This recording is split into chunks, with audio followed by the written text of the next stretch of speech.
Hello बच्चों, कैसे हैं आप सब। एक बार फिर से आप सबका स्वागत है मेरे यूट्यूब चैनल पे। पिछले लेक्चर में हम लोगों ने देखा था प्रकाश का परावर्तन। अवतल दर्पण और उत्तल दर्पण के सामने हम विभिन्न स्थितियों में वस्तु को रखते थे और देखते थे कि उसका प्रतिबिंब कैसे बनेगा, उसका क्या स्वभाव होगा, उसकी क्या प्रकृति होगी। तो आज का हमारा टॉपिक है दूरियां नापने की निर्देशांक ज्यामिति की चिन्ह परपाटी, और इसके बाद देखेंगे हम अवतल दर्पण और उत्तल दर्पण के लिए सूत्र का निगमन करेंगे। तो सबसे पहले शुरुआत करते हैं दूरियां नापने की निर्देशांक ज्यामिति की चिन्ह परपाटी, यानी हम लोग चिन्ह कैसे लगाते हैं या कोई दूरी कैसे नापते हैं जब हम कोई फिगर बनाते हैं परावर्तन के लिए। तो सबसे पहला पॉइंट है दर्पण पर प्रकाश सदैव बाईं ओर से डाला जाता है, यानी कि हम अवतल दर्पण बनाएं चाहे उत्तल दर्पण बनाएं, हम उस पर जो प्रकाश डालेंगे वो हमेशा लेफ्ट टू राइट जाने चाहिए। जो हमारा प्रकाश का किरण होनी चाहिए, जो रे होनी चाहिए, वो लेफ्ट टू राइट जानी चाहिए। यानी कि हम जो भी दर्पण बनाएंगे उसका परावर्तक तल हम इस तरीके से रखेंगे कि वह लेफ्ट से आने वाली, बाएं से आने वाली प्रकाश की किरण से टकराए। सेकेंड पॉइंट है समझ दूरियां दर्पण के ध्रुव से मुख्य अक्ष के अनुदिश नापी जाती हैं। यानी कि जो भी दूरी नापी जाएगी, चाहे वस्तु की दूरी हो चाहे प्रतिबिंब की दूरी हो, वह सब दूरियां कहाँ से नापी जाएंगी? ध्रुव से। यहाँ पे ध्रुव से हम लोग खड़े होंगे और यहाँ से या तो दर्पण के बाएं तरफ जाएंगे या तो दर्पण के दाएं तरफ जाएंगे, मुख्य अक्ष के अनुदिश। तो सारी दूरियां ध्रुव से ही नापी जाती हैं। थर्ड पॉइंट, आपतित किरण की दिशा में नापी गई दूरियां धनात्मक होती हैं। Very important point.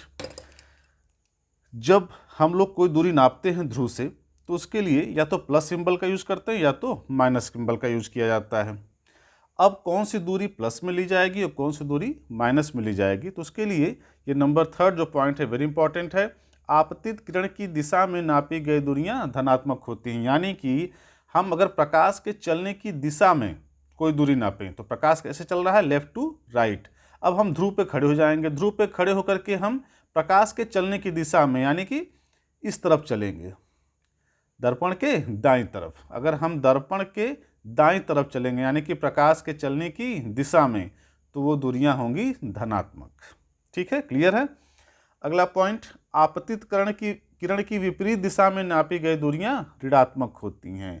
यानी कि ध्रुव पे खड़े होकर के यदि हम प्रकाश के चलने की विपरीत दिशा में यानी दर्पण के बाएं अगर चलें तो वह दूरियां ऋणात्मक ली जाती हैं। बिल्कुल क्लियर रहिए, श्योर रहिए, आपको जो भी दूरियां नापनी हैं वह ध्रुव से नापनी है, और ध्रुव से यदि हम प्रकाश के चलने की दिशा में चलेंगे तो दूरियां धनात्मक होंगी, यदि प्रकाश के चलने की विपरीत दिशा में चलेंगे तो वो दूरियां ऋणात्मक होंगी। चित्र से स्पष्ट है कि यदि हम दर्पण के राइट तरफ जाएंगे तो दूरियां धनात्मक होंगी, और अगर हम दर्पण के लेफ्ट साइड में जाएंगे तो दूरियां ऋणात्मक होंगी।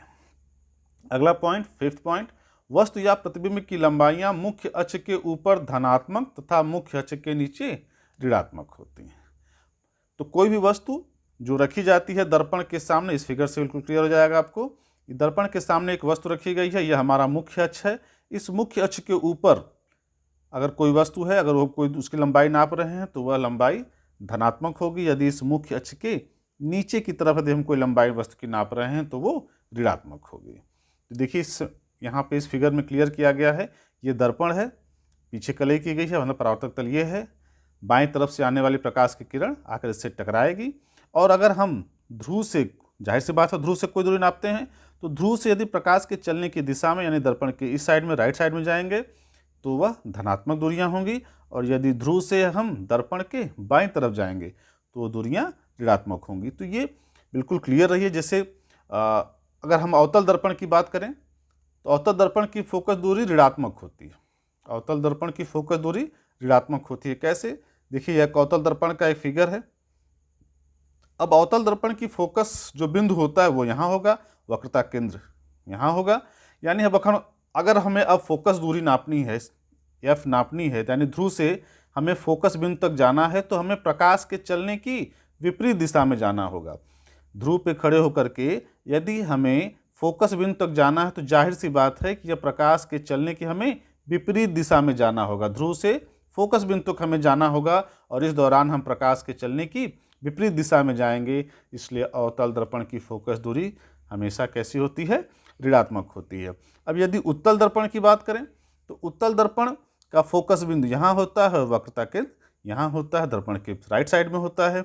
अब आने वाली प्रकाश की किरण जाहिर सी बात है लेफ्ट टू राइट आती है, बाएं से दाएं की तरफ आती है, और कोई भी दूरी हम नापते हैं ध्रुव से, तो यदि हमें उत्तल दर्पण की फोकस दूरी नापनी है तो हमें ध्रुव से फोकस की तरफ चलना पड़ेगा और इस दौरान हम प्रकाश के चलने की दिशा में चलेंगे। तो जाहिर सी बात है कि उत्तल दर्पण की फोकस दूरी कैसी होगी, धनात्मक होगी। तो ये बिल्कुल क्लियर है आपको, अवतल दर्पण की फोकस दूरी ऋणात्मक, उत्तल दर्पण की फोकस दूरी धनात्मक। ऐसा क्यों?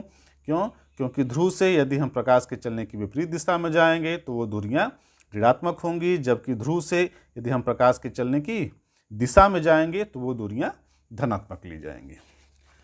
अब आगे चलते हैं। अगला टॉपिक हमारा अवतल दर्पण के लिए सूत्र का निगमन। हम सभी जानते हैं कि दर्पण के लिए एक फार्मूला होता है 1/f is equal to 1/v plus 1/u, जहाँ f दर्पण की फोकस दूरी होती है, v दर्पण से प्रतिबिंब की दूरी होती है और u दर्पण से वस्तु की दूरी होती है। तो ये सूत्र, ये फार्मूला कैसे आता है, कैसे यूज किया जाता है, इसको देखते हैं।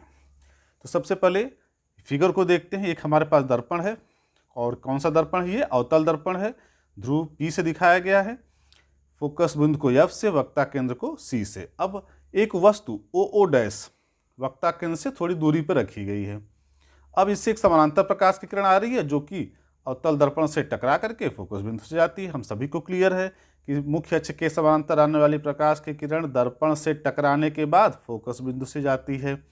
दूसरी प्रकाश की किरण वक्ता केंद्र से होती हुई आती है और दर्पण से टकरा करके वापस उसी रास्ते से लौट रही है। हम ये भी जानते हैं, आपने पिछले लेक्चर में देखा था, पढ़ा था, सीखा था, यदि कोई वस्तु से, किसी भी वस्तु से आने वाली प्रकाश की किरण यदि वक्रता केंद्र से होकर आए तो दर्पण से परावर्तन के पश्चात वो वापस उसी रास्ते से यानी कि वक्ता केंद्र से ही लौट जाती है। अब ये दोनों किरणें जो समानांतर आ रही है और जो वक्ता केंद्र से आ रही है, यह दोनों देखिए इस बिंदु पे यहाँ पे कट कर रही हैं और यह प्रतिबिंब बन रहा है जो कि वक्ता केंद्र और फोकस के बीच कहीं बन रहा है। यह I डैश से दिखाया गया है। अब हम लोग सूत्र का निगमन करेंगे। सबसे पहले देखते हैं त्रिभुज OO डैश C तथा त्रिभुज I डैश C। त्रिभुज OO डैश C, त्रिभुज I डैश C, ये दोनों त्रिभुज समरूप हैं। समरूप त्रिभुज वो होते हैं जिनके कोण क्या होते हैं, बराबर होते हैं और उनकी जो भुजाएं होती हैं वो प्रोपोर्शनल होती हैं, उनके समानुपाती होती हैं। देखिए इन दोनों का यह एंगल राइट एंगल है, यह सम्मुख कोण है। तो ये त्रिभुज कैसा है, दोनों त्रिभुज कैसे हैं, समरूप त्रिभुज हैं। जब और समरूप त्रिभुजों की अगर दो त्रिभुज समरूप त्रिभुज होते हैं तो उनमें जो एक गणितीय रिलेशन स्थापित किया था वो ये होता है कि एक त्रिभुज का लंब बटे दूसरे त्रिभुज का लंब बराबर एक त्रिभुज का आधार बटे दूसरे त्रिभुज का आधार। तो हमारे पास त्रिभुज है OO डैश C और I dash C। OO dash C का लंब हो गया OO डैश और I डैश C का लंब हो गया I डैश। तो लंब, दोनों के लंब का अनुपात बराबर दोनों के आधार का अनुपात, यानी OO dash upon I dash is equal to CO upon CI, दोनों के लंब का अनुपात बराबर दोनों के आधार का अनुपात। यह हो गया हमारा समीकरण 1। अब बात करते हैं त्रिभुज I डैश F की, I डैश और F की, तथा त्रिभुज त्रिभुज NAF। तो दो त्रिभुज I डैश F ये वाला और त्रिभुज NAF ये वाला, ये दोनों त्रिभुज भी कैसे हैं, समरूप हैं। इनके भी सम्मुख कोण बराबर हैं, दो कोण राइट एंगल हैं और एक भुजाएं एक दूसरे के समानुपाती हैं। दोनों त्रिभुज समरूप हैं तो जाहिर सी बात है इन दोनों के लंब का अनुपात बराबर इन दोनों के आधार का अनुपात। यानी लंब की बात करें तो इस त्रिभुज के लिए NA और इस त्रिभुज के लिए I डैश, तो NA upon I dash is equal to FN upon F5, इस त्रिभुज का आधार बटे इस त्रिभुज का आधार, तो FN अपॉन Fi ये सब। और अब अगर हम गौर करें तो NA equal to OO dash, NA equal to OO dash, क्यों? क्योंकि ये दोनों, ये हमारे मुख्य अक्ष है और ये समानांतर आने वाली प्रकाश की किरण आपस में समानांतर हैं। तो जो दूरी OO डैश होगी वही दूरी AN की भी होगी, यानी AN की जगह हमको क्या लिख सकते हैं, OO डैश। तो NA equal to OO dash, तो NA की जगह हमने लिख दिया OO dash, OO dash upon I dash equals to Fn upon Fi। ये हो गया हमारा समीकरण नंबर 2। अब अगर इन दोनों समीकरणों की तुलना करें, समीकरण 1 और समीकरण 2 की तुलना करें, तो हम पाते हैं कि O dash upon I dash बराबर CO अपॉन CI, जबकि ठीक यही यहाँ भी है, O dash upon I dash equal to Fn upon Fi। जगह दोनों जगहों पे एक ही चीज़ है और दोनों दो अलग अलग चीज़ों के इक्वल है, यानी कि ये दोनों चीज़ें भी क्या होंगी, आपस में इक्वल होंगी। तो समीकरण 1 और समीकरण 2 से CO upon CI is equal to Fn upon Fi। Clear? या इसको हम लिख सकते हैं CO upon CI equals to FP upon Fi। Fn upon Fi था, हमने Fn को FP भी लिख सकते हैं। क्यों लिख सकते हैं?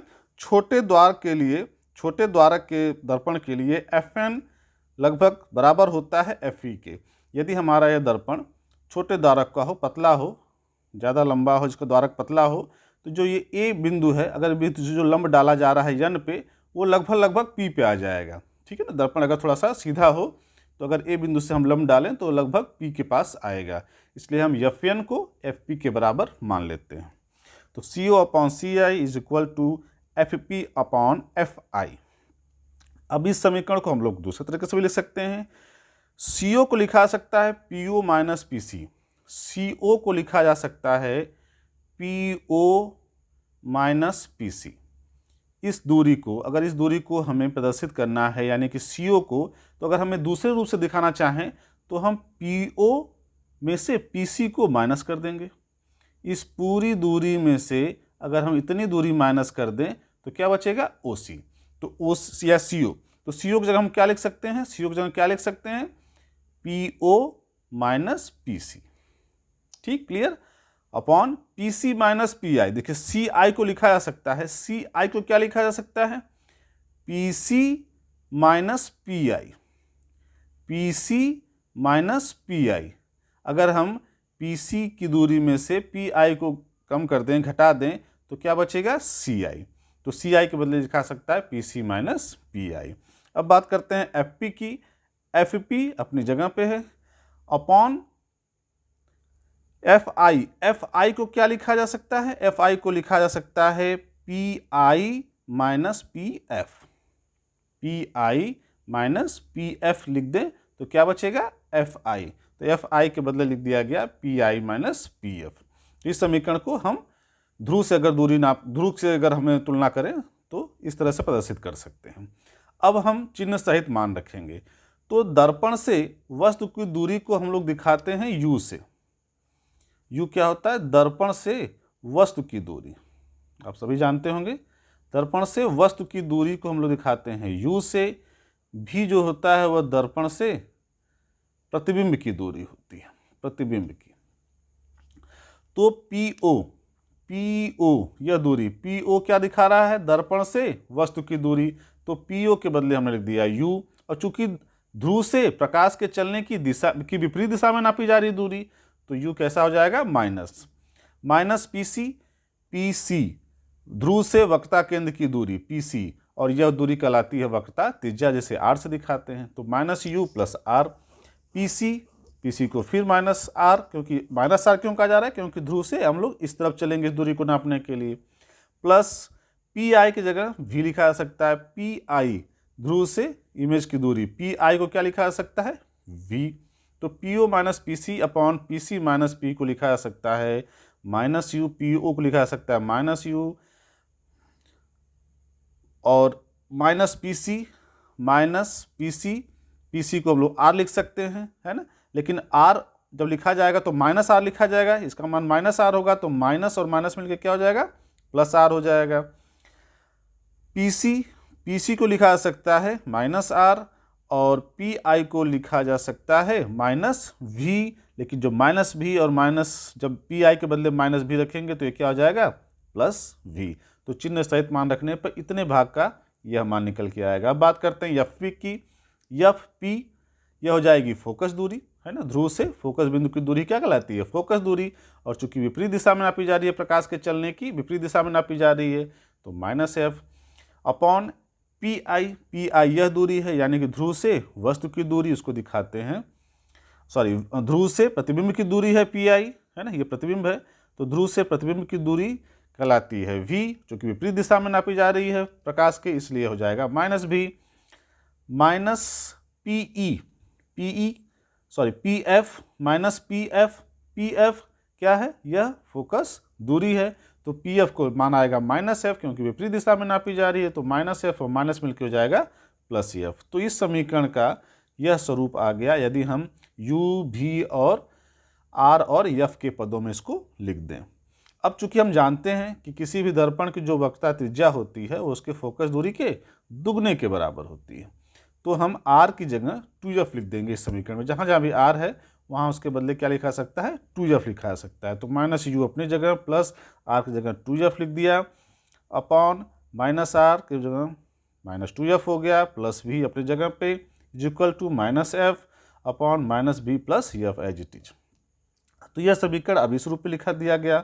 अब त्रिज्या गुणा कर देंगे, त्रिज्या गुणा करने पे u गुणा होगा तो ये माइनस u माइनस भी से गुणा होगा तो u भी हो जाएगा, माइनस u का प्लस एफ से गुणा होगा तो माइनस u एफ हो जाएगा।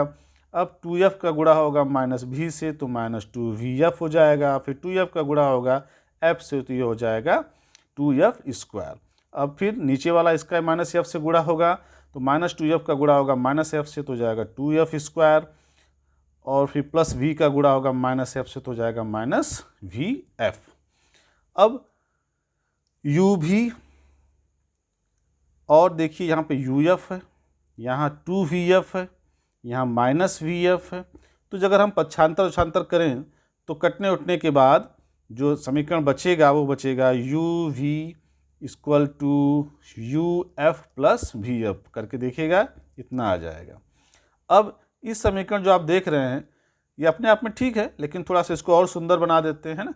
सूत्र निगमन का मतलब ही होता है कि थोड़ा सा सुंदर हमारा चीज़ क्लियर कट आनी चाहिए। तो इस पूरे समीकरण में हम uvf से भाग दे देंगे, uvf से भाग दे देंगे। जब भाग देंगे तो आ जाएगा 1/f equal to 1/v plus 1/u। यही हमारा अवतल दर्पण के लिए सूत्र होता है। तो आशा है आपको समझ में आया होगा। अगले वीडियो में हम लोग देखेंगे उत्तल दर्पण द्वारा सूत्र का निगमन। तो एक बार फिर से इसको समझ लेते हैं। अवतल दर्पण के लिए सूत्र का निगमन कुछ नहीं करना है आपको, एक अवतल दर्पण बनाना है, एक समानांतर रेखा खींचनी है, एक वक्रता केंद्र से बना लीजिएगा, और पहले एक दो त्रिभुज OO' II' इनके भी तुलना कर लीजिएगा, दोनों समरूप हैं, एक समीकरण स्थापित कर लीजिएगा।